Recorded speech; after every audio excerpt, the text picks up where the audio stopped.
Bukan rahasia umum lagi bahwa pabrikan Jepang Honda sedang berada dalam masa kelam di ajang MotoGP 2022.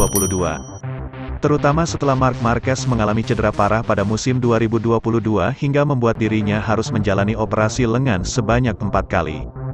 Sebab, tak dapat dipungkiri bahwa Honda selama ini sangat bergantung pada Marquez. Bahkan prestasi Honda kini tertinggal jauh dari beberapa pabrikan Eropa di MotoGP, seperti Ducati, Aprilia, hingga KTM. Baca juga, uji RON BBM tidak bisa dilakukan sembarangan, harus pakai alat khusus. Rider andalan Repsol Honda Marc Marquez, ternyata mempunyai pendapat mengenai penyebab hilangnya performa Honda di MotoGP dalam beberapa waktu belakangan ini. Pandemi memengaruhi MotoGP. Setelah berlalu, terlihat bahwa pabrikan Asia seperti Honda, Yamaha atau Suzuki lebih terdampak daripada pabrikan Eropa. Saya pikir itu lebih menyakiti terutama karena pada 2020 dan 2021 sebagian besar kejuaraan dilakukan di sirkuit Eropa. Kemudian semua insinyur Asia datang untuk tinggal di Eropa, dan mereka jarang berada di pabrik, ucap Marquez dikutip dari Crash, Senin, tanggal 10 Oktober tahun 2022. Banyak komunikasi dan tingkat pekerjaan yang sedikit menurun, meskipun itu bukan alasan karena pada akhirnya Anda berada di kejuaraan dunia dan Anda harus tahu bagaimana beradaptasi dengan perubahan yang terjadi. Jika tidak, kamu akan terkejar. Lanjutnya, meski begitu, menurut Marquez Honda telah berusaha keras dan memperbaiki performanya untuk meraih gelar kembali di MotoGP 2023. Mari kita berharap pada 2023 mereka mengambil langkah besar ke depan. Tetapi saya tidak bisa menyalahkan mereka untuk apapun karena saya melihat bahwa upayanya maksimal, keterlibatannya juga maksimal dan saya bisa merasakan di dalam diri mereka keinginan untuk menang lagi, katanya. Seperti diketahui, saat Marquez cedera tidak ada pebalap Honda lainnya yang bisa tampil kompetitif. Bahkan meski sudah absen di 6 balapan, koleksi poin Marquez masih lebih tinggi dibanding 3 rider Honda lainnya. Marquez sendiri berada di peringkat ke-13 dengan raihan 84 poin.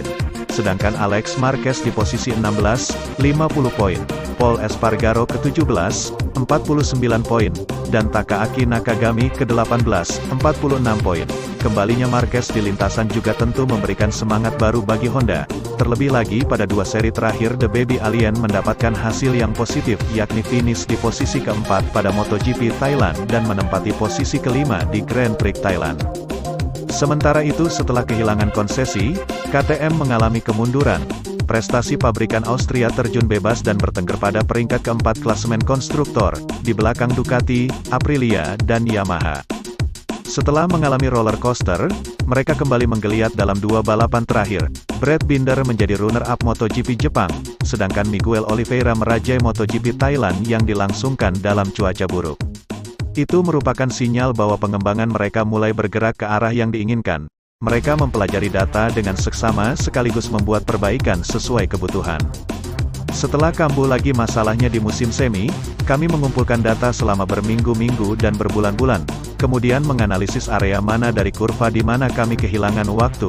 Satu detail yang menghemat setengah detik, tidak pernah ada di MotoGP, katanya dilansir Speedway. Pada level kami berada, Anda harus menempatkan setiap area untuk dites.